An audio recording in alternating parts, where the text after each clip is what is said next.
and with the producer. Alright, so hey guys, today I'm going to be doing a video on vintage lenses. So these three here. First of all, I'm going to go ahead and apologise for the appalling autofocus noise, which you can probably hear right now. I am only using the internal mics and I'm sorry for that. So first of all, let's get to the lenses that I'm going to be focusing on, which are this one, which is a 50mm f1.8, this one, which is a 135 f3.5, and a 35-70 f4. These ones are both M42 mounts, and this one is a Canon FD mount. So in order to use them on cameras like this, which is a Canon 30D, or the camera I'm using to video, a 100D, you will need adapters since the mount in here is an EF mount. So I will just quickly show you what these mounts look like, starting with the 50f1.8, which is the screw mount. It simply consists of what looks like an EF mount, and then if we just unscrew this, you can see inside is a simple screw, and it is enlisted on there what that is, which is an M42 to EOS, so then that just screws back on. I only own one of these, so I have to switch between if I want to use each one of them. When you buy most of these, they don't come included with a lens end, so you might want to pick another one of those up.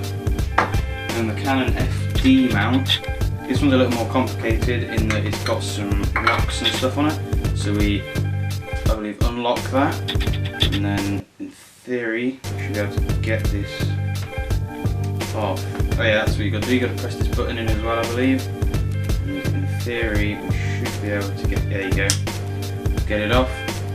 And you can see this one actually has glass inside of it, since the focusing wouldn't work too well without it.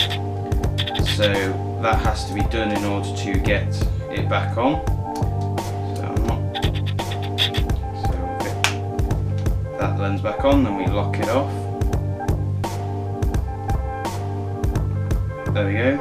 I think that's on. Not really sure, but hey. So that's what they are. So now I'm going to show you some test shots, starting with test shots from the f1.8. So here you go.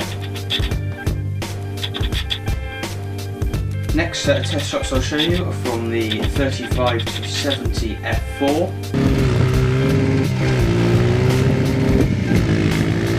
So there they are. Unfortunately, I don't really use the f3.5 135mm if I find the focal length is reasonably useless.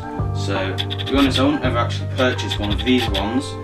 Advantages of using these particular types of lenses are, such as the 50, we have a low aperture, which means you get those really shallow depth of fields, as you may be able to see from the test shots, and I'll now quickly show you a really shallow depth of field photo.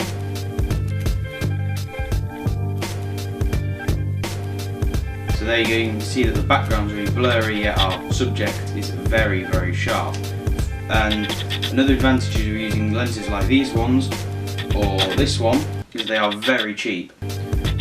I got given this one, but they usually cost about £20 for the 51.8, and this one I paid for is about £23, I think. Then you obviously have to buy the adapters, which are usually only up to £5 for a decent one. This one was a little bit more expensive. I wanted one that actually activated the autofocus system, so when it's in focus you get the red dots all lighting up. So yeah, reasonably cheap, great build quality, especially for the Canon FD lens. This is an official Canon lens, and for something like this, the more modern type would cost you about £100 for the Canon version.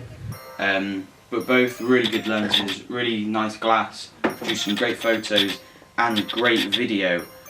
However, there are some cons to using these lenses, and that is that it is only an auto-focusing lens, so you will have to use the ring here, or this big ring on here. However, with these lenses, they are very, very smooth. I don't know whether you can see that, but it's a very long throw as well, so it's quite easy to get a really good focusing. And especially if you're using it on a reasonably modern camera, such as I've also got my EOS 40D, where you can zoom in, check you've got your focus really, really sharp. Another disadvantage is there's no IS, so to use these shots you definitely want a tripod. The test shots that I showed you a video of me using my Vanguard tripod and my Benro video fluid head, which really help that lack of IS.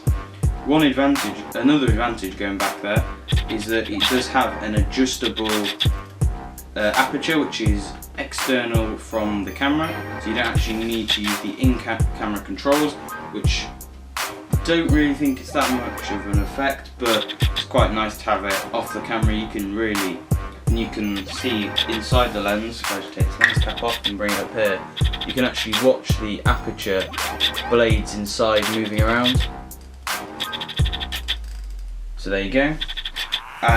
So obviously with that, as you may have noticed there's a really wide aperture, which also helps bring in a lot more light, which means you can lower your shutter speeds, you can lower your ISOs, you can get a really crisp, good image, even if you haven't got a more modern camera which have the better low light capabilities. I know on mine, get past ISO 400 and you start to notice some really bad noise, because they are the older EOS cameras now. So that's a wrap. Hope you've enjoyed this video, hope you've enjoyed seeing the lenses, the advantages and cons of using vintage lenses. So yeah, thank you for watching. Please like, share and rate.